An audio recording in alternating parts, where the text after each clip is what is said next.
Bismillahirrahmanirrahim. Assalamualaikum warahmatullahi wabarakatuh. Oke. Waalaikumsalam warahmatullahi Sahabat wabarakatuh. Sarasehan yang berbahagia, alhamdulillah hari ini kita bisa melanjutkan pengajian kita ya, dalam bentuk Sarasehan online bersama Kang Lukman Hakim, penulis buku biografi Muhammad Nasir dan biografi para tokoh lainnya, dan mengkaji peran Muhammad Nasir sejak dia dilahirkan sampai dia wafat ya, karena tidak ada yang sia-sia hidupnya, itu bermanfaat semua, jalannya lurus terus ya, nggak seperti kita kadang-kadang belok-belok gitu, karena itu kita belajar. Dan kebetulan momentum kemarin yang soal kita bicara di zaman Jepang ini menjelang kemerdekaan belum selesai, kita lanjutkan ya Bang Kang Lukman soal sikap dan Pak Nasir dalam mendorong pembangunan umat menjelang kemerdekaan. Selanjutnya kami persilakan Kang Lukman. Ya, Bismillahirrahmanirrahim. Assalamualaikum warahmatullahi wabarakatuh. Alhamdulillahirrahmanirrahim. Wassalatu wassalamu ala asrafil anbiya'i wal mursalin wa ala alihi wa sahbihi ajma'in. Sahabat Sarasehan yang rahimakumullah, kita lanjutkan obrolan kita sore ini, Sarasehan kita.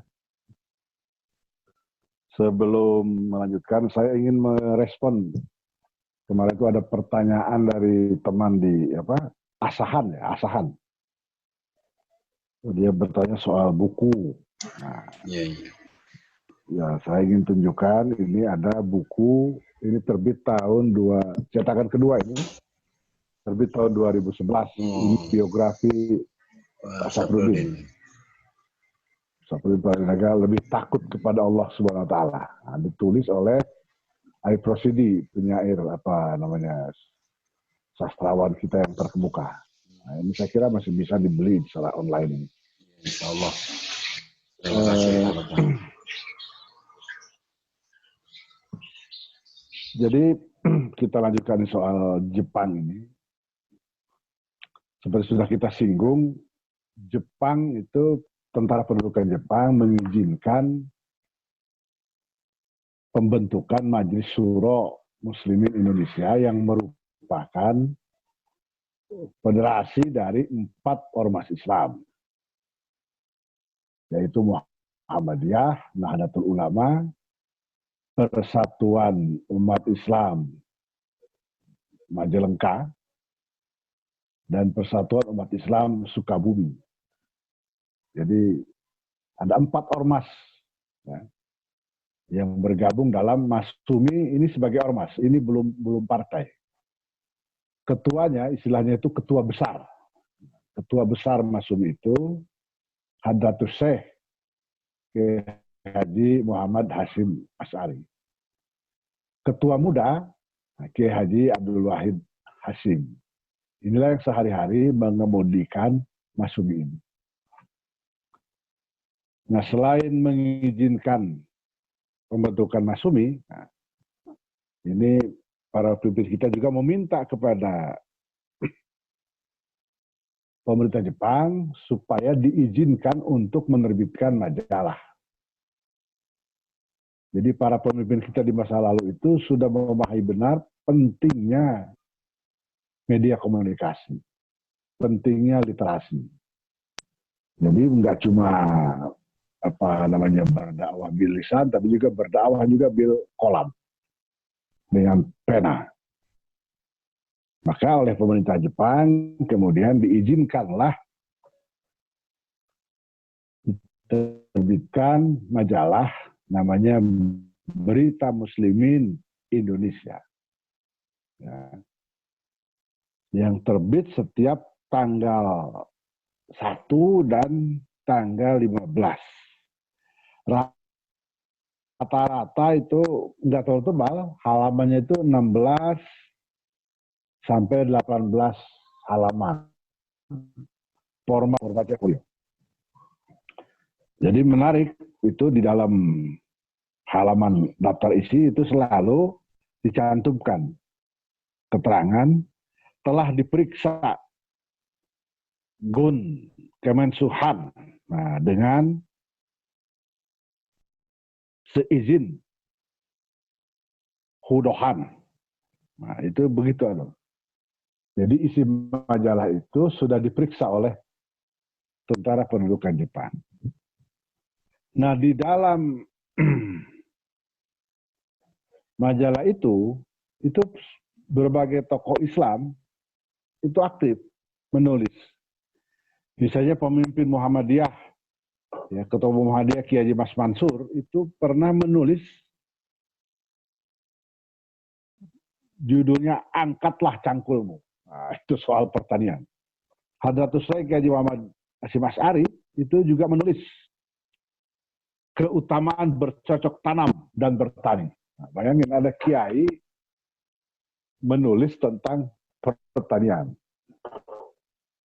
Selain kedua tokoh utama di atas, ya, tokoh-tokoh seperti Haji Agus Salim, Kasman Singodibedjo, Muhammad Rasidi, Kiai Haji Wahid Hasyim, Saifuddin Zuhri, Kiai Haji Muhammad Junaidi. Kiai Muhammad Junaidi ini ulama Betawi, ini ayahnya Mahbub Junaidi. Kiai Haji Abdul Halim Majalengka Hamka, Kiai Haji Abdul Mukti, Kiai Haji Muhammad Dahlan. Ya. Ini berbeda dengan Ahmad Dahlan, ini Muhammad Dahlan, ini tokoh NU. Ashabul Faqih, Dr. Abu Hanifah, Kiai Haji Muhammad Adnan, Kiai Haji Mukhtar, dan Kiai Haji Abdul Ghaffar Ismail. Ini ayahnya Taufik Ismail, itu rutin menulis di majalah ini. Jadi betul-betul dimanfaatkan untuk sarana komunikasi. Pada bulan Februari 1945, Chio Sangi-in, ini semacam Dewan Perwakilan Rakyat di Jepang, dalam sidangnya yang ke-7, menganjurkan kepada rakyat Indonesia untuk melakukan gerakan hidup baru.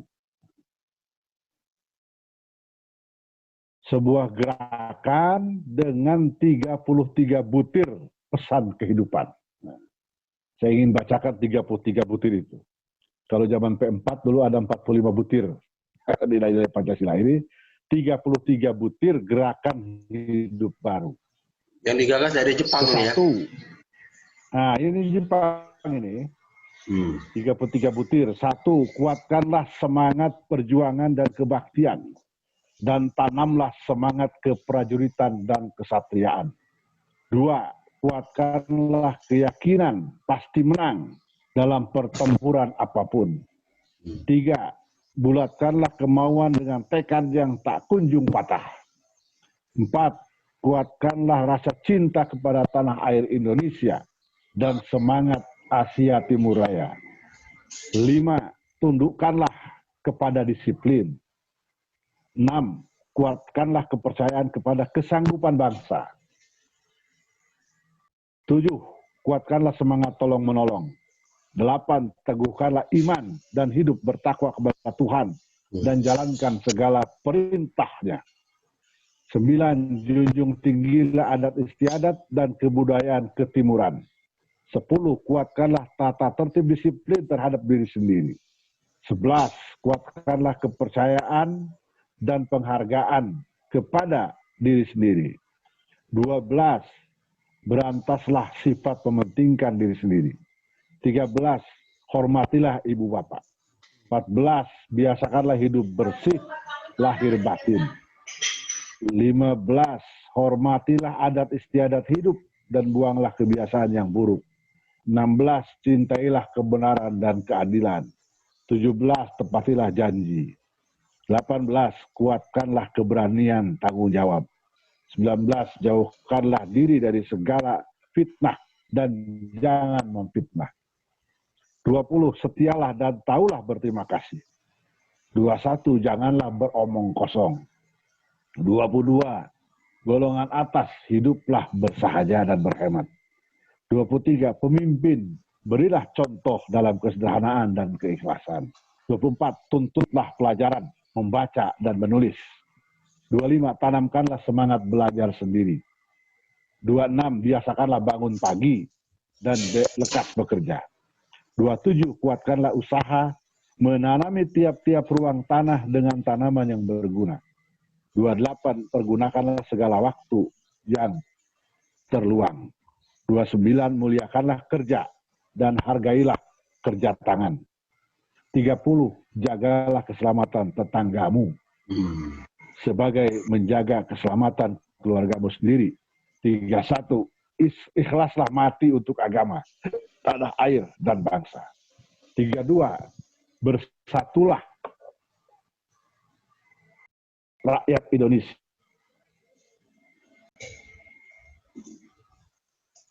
Selalu siap sedia. Nah, itu kan butir-butir yang menarik gitu. Ya, tetapi ya, silakan Kang Lukman, lanjut. Oke.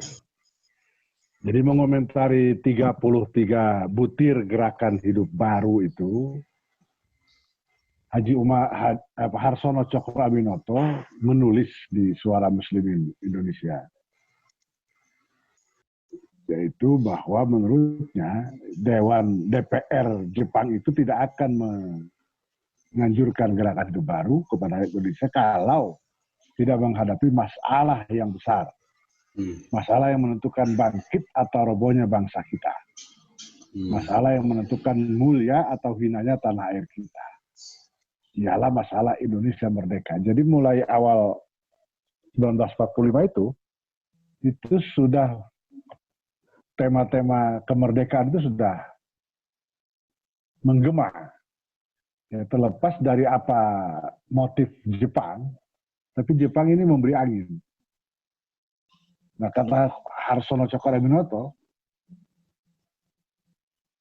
sebagai badan perwakilan umat Islam, artinya sebagai badan perwakilan golongan yang terbesar di wilayah Indonesia, Masumi memandang sudah selayaknya ikut menggerakkan segala macam gerakan rakyat yang mampu mendorong perbaikan dasar-dasar negeri dan bangsa kita. Nah, sementara Ketua Bunda Masumi, Wahid Hasyim, mengatakan bahwa 33 pasal dalam gerakan itu baru itu sebagian besar telah menjadi ajaran Islam. Lagi pula telah menjadi kebiasaan bangsa untuk melakukan misalnya pagi, menepati gaji, dan menghormati orang tua. Nah, menarik kemudian menurunkan tulisan sendiri khusus menyoroti butir ke-31, yaitu tentang ikhlas hati tanah air dan bangsa. Nah, kata akhir, ikhlas adalah kedudukan niatnya seseorang yang mengamalkan sesuatu. Ikhlas adalah keadaan jiwa seseorang dalam berbuat bertindak. Ikhlas adalah sumber kekuatan batin yang mendorong seseorang menciptakan sesuatu. Sifat dan hakikat sesuatu amat tergantung kepada sifat dan hakikat dorongan batin yang menggerakkan anggota lahir. Corak amal perbuatan adalah corak niat yang menjadi dasarnya. Tapi kemudian Imam Ghazali yang disebutnya sebagai mahaguru filsafat. Umumnya manusia, kata Al-Ghazali yang memiliki kutip panas, umumnya manusia kecuali yang mempunyai ilmu. Umumnya berilmu itu sama dengan ilmunya, kecuali orang-orang yang membuktikan ilmu dalam amal perbuatan. Umumnya orang yang beramal itu tertipu oleh amalnya, kecuali orang yang ikhlas. Jadi oleh karena itu, pada saat menghadapi perjuangan hebat dan dasar, kata Nasir, hanya yang ikhlas sanggup menentangnya sampai akhir perjuangan. Yang jelas, yang pura-pura ikhlas, kata Nasir, akan jatuh gugur di tengah jalan, gugur dengan dirinya. Ini satu dunia atau sudah penting dalam dunia juga. Atau orang untuk umat menghadapi perjuangan masyarakat amat untuk perhatian dan keberlanjutan bukan pengaruh dan aksi lagi. Bisa kalau Indonesia 1 Juni 1945, usia Nasir itu masih baru 36 menjelang 37. Tapi dia sudah bicara soal jihad yang seperti, jadi memang dari awalnya Nasir itu menurut saya ya orang yang prinsip. Tapi kalau untuk urusan-urusan yang prinsip dia nggak ada. Karena apa? Dasar benarnya ikhlas. Ya, karena ikhlas itu adalah sumber kekuatan Nasir. Ikhlas itu sumber kekuatan yang abadi. Inilah rahasia tiap-tiap perjuangan. Jadi perjuangan itu memerlukan ikhlas. Kalau dia nggak salah, jadi 5 tahun perjuangannya suatu pahit. Jadi kata Islam, agama kita adalah agama yang suka kepada amal, kepada aman dan damai. Bukan agama yang suka mencari-cari permusuhan. Akan tetapi apabila agama kita terancam oleh musuh, apabila tanah air kita hendak berampas, atau mata kita hendak dikatakan, maka sana seorang hamba Allah cukup bertahan untuk anak kepada kita. Tidak hak bukan jahat bilang yang disibah pada berperang hak dan keadilan dan berperang tanpa kewajiban selesai atau hancur binasa. Akhirnya kita kata penasihat menjunjung kalimat Allah, tujuannya kita berdoa Allah. Jadi tadi sedemikian rupa memantapkan suara Muslim Indonesia yang berdikasi sangat jiwa di umat Islam. Ini aja. Kalau dia tersebar di kalangan NU, Muhammadiyah, Persatuan Islam, saya kira selahkan ribuan ini. Dan sekarang misalnya, itu berita-berita dari daerah itu makanya. Misalnya ada rapat umum di Saudi, ada beritanya. Ada rapat umum di daerah Kalimantan, itu ada beritanya. Jadi artinya, pembahasan adalah ini cukup banyak. Jadi tulisan-tulisan para tokoh-tokoh kita bisa cukup punya pengaruh kepada umat. Saya kira itu kajian sebagai penonton tadi agak gangguan gitu kan. Itu kita agak belok. Ya, terima kasih Kang. Ini keluarga saya pertama rumusan yang dibikin Jepang itu 33 poin ya Kang Lukman ya. Ya. Itu dia bisa tahu 33 itu mana gitu kan. Kan keramat gitu. Dua, isinya gitu. Isinya Islami gitu. Ya, ini sebetulnya apa ada ahli kita apa memang murid dari mereka gitu. Bisa ditelusuri ya itu latar belakang. Ini kan hasil rapat dari apa dewan rakyat zaman Jepang. Itu pasti ada tokoh Islam itu. Iya, cuma yang udah disesuaikan. Yang kalimat saya agak dibikin atas kan. Iya, itu nampak. Bagi Jepang itu untuk tujuan pertahanan dan timur raya. Bagi kita Indonesia itu untuk kemerdekaan itu aja. Betul. Ya itu yang mungkin Jepang juga menyadari itu tadi beri angin sekarang itu kan. Ya, sejak zaman mungkin oleh gitu. Makanya kemudian berani bisa dilihat gitu. Betul. Dan itu di berbagai berita di situ ya, di berbagai daerah sudah mulai bangkit. Ada segala macam. Kegiatan Islam. Jadi bisa peringatan Maulid. Dan kita itu ya pokoknya berita-berita yang kayak itu, tapi kan itu kegiatan Islam Maulid apa. Betul.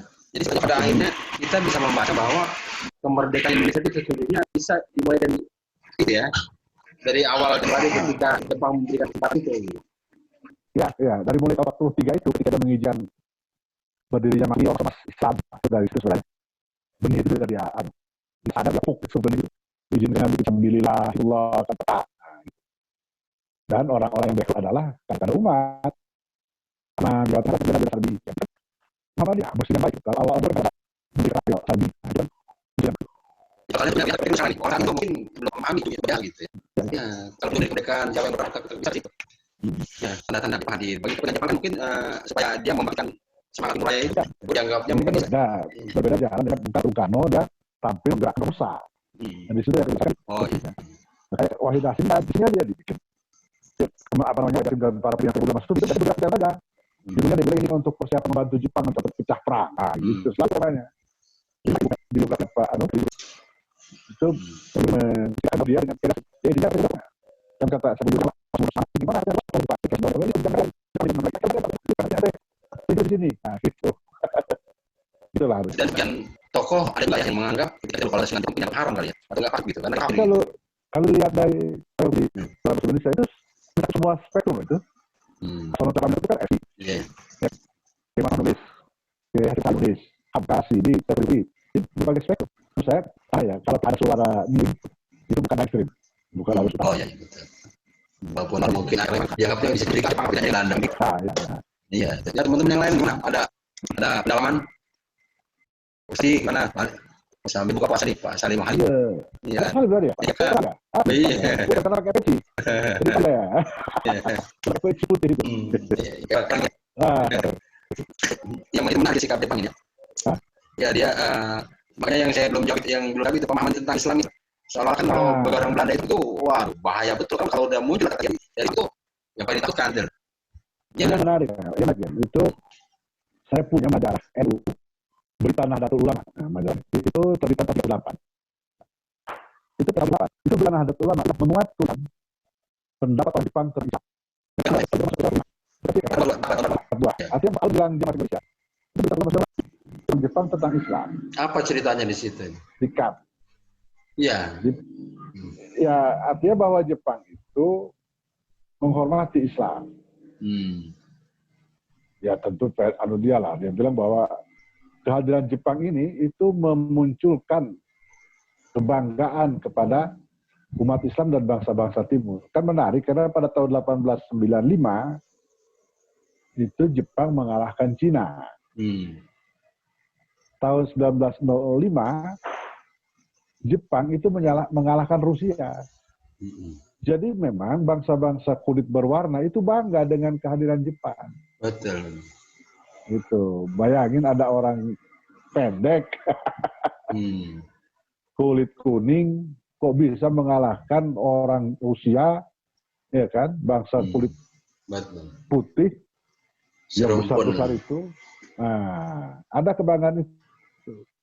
Coba nanti saya akan baca lagi itu. Jadi bayangkan itu dua edisi berturut-turut. Edisi pertama tahun 38 itu edisi pertamanya dia muat tulisan aslinya dalam bahasa Arab. Itu dari sebuah lembaga Islam di Jepang. Nomor berikutnya itu terjemahannya dalam bahasa Indonesia. Walaupun berita ini mengatakan ini tidak berarti kita memihak kepada Jepang, selalu pengantarnya begitu. Tapi ini sekedar supaya sikap kita terhadap Jepang itu imbang. Jadi kan pembaca yang arif paham aja bahwa berita NU itu bersimpati kepada Jepang. Betul. Ya, Nah, di satu sisi kan ya, karena Belanda kan yang nggak memberikan kesempatan pada kita. Makanya dia cari lebih baik dijajah Jepang daripada dijajah Belanda, kan begitu. Iya, awalnya begitu. Dan Jepang juga mana-mana kan umat menyambut. Di mana-mana umat menyambut. Di Aceh, Pusa itu kan. Ya, Partai Ulama se-Aceh itu, Persatuan se-Aceh itu bikin rapat besar itu menyambut Jepang di Medan, di mana-mana. Jadi ada harapan baru dengan datangnya Jepang. Walaupun kemudian kita tahu Jepang ini fasis juga ternyata kan. Tapi dari sejak tahun 44, ya, itu Jepang sudah mulai bicara soal kemerdekaan buat Indonesia. Kalau dulu ini cuma yang daerah yang pernah dijajah Jepang negara mana itu ya? Yes. Jepang itu kan jagoan itu. Enggak Korea. Maksudnya dia taklukkan modelnya seperti apa? Model kayak kalau Belanda itu persemakmuran gitu ya. Jadi di bawah tetap dia enggak. Jadi, karena kan kemudian tahun 45 dia kalah kan. Jepang dihajar kan tahun 45 dibom. Jadi nggak sempat bikin yang begitu.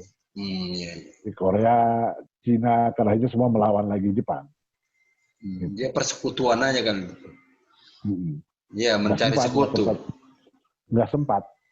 Sekutu dia kan Jerman. Pada Perang Dunia Kedua itu sekutu dia Jerman. Kejauhan.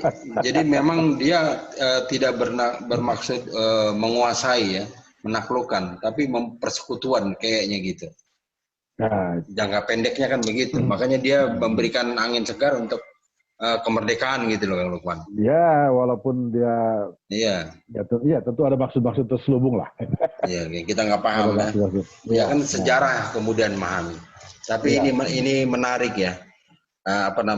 Terutama sikap Pak Nasir yang sesungguhnya begitu berani, kan kemudian inilah yang membangkitkan semangat keberanian dari dari umat, bahkan seluruh Indonesia gitu. Betul. Karena pada saat itu jadi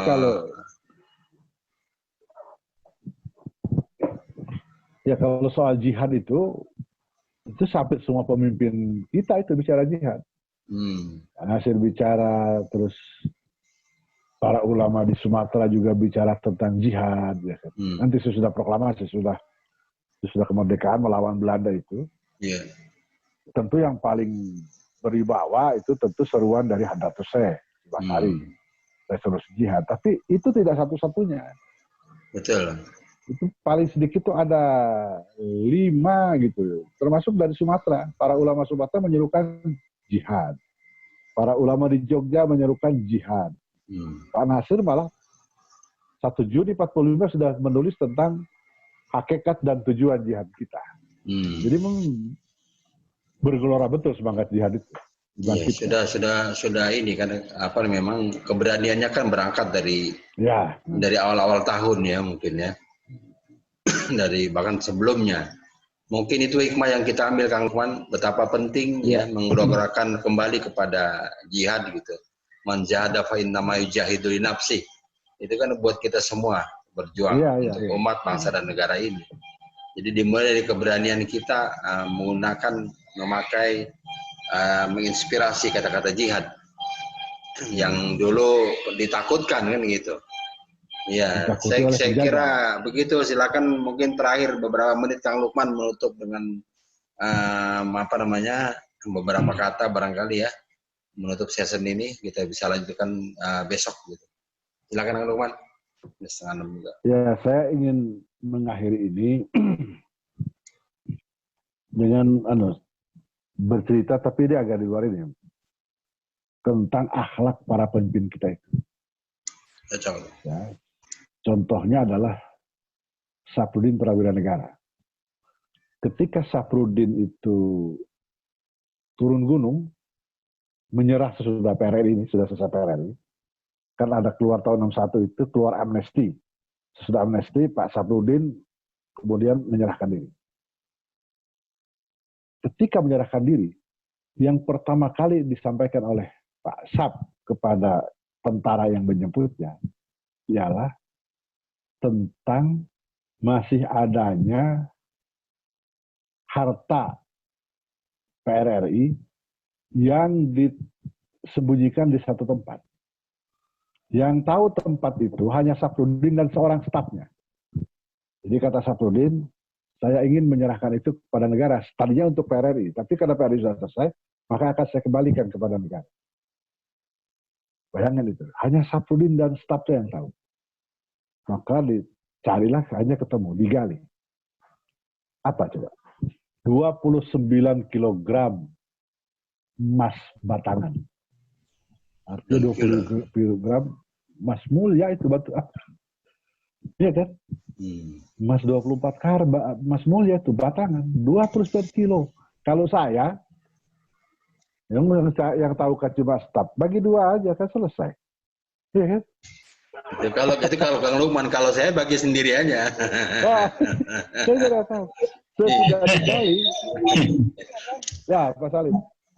Sudah digali, lalu Pak Sap yang tahu dia ini bakal ditangkap, bakal dipenjara. Emas 23 kilo itu kemudian diserahkan kepada Gubernur Bank Indonesia, Mayor Jenderal Sumarno, bapaknya Rini Sumarno itu. Diserahkan, sesudah diserahkan, dia pamit, nggak lama dia ditangkap. Bayangkan, orang sudah tahu mau ditangkap, kok nyerahin emas 29 kilo. Itu hanya orang gila yang bisa melakukan itu, Pak Sekjen. Saya kira itu. Itulah yang disebut, dia hanya takut kepada Allah Subhanahu Wa Taala. Mungkin begitu ya. Iya. Alhamdulillah teman-teman sekalian, mari bersama-sama kita juga hanya takut kepada Allah Subhanahu Wa Taala ya. Nah, insya Allah akan berlanjut terus menyerap berbagai hikmah yang disampaikan oleh Kang Lukman terhadap dari berbagai tokoh-tokoh gerakan tokoh kemerdekaan, tokoh Islam ya, yang menjadi kekayaan bangsa kita. Nah, sekalian kita tutup dengan kafaratul masjid. Subhanakallah bihamdika asyhadu an la ilaha illa anta astaghfiruka wa atubu ilaik. Billahi taufiq. Assalamualaikum warahmatullahi wabarakatuh.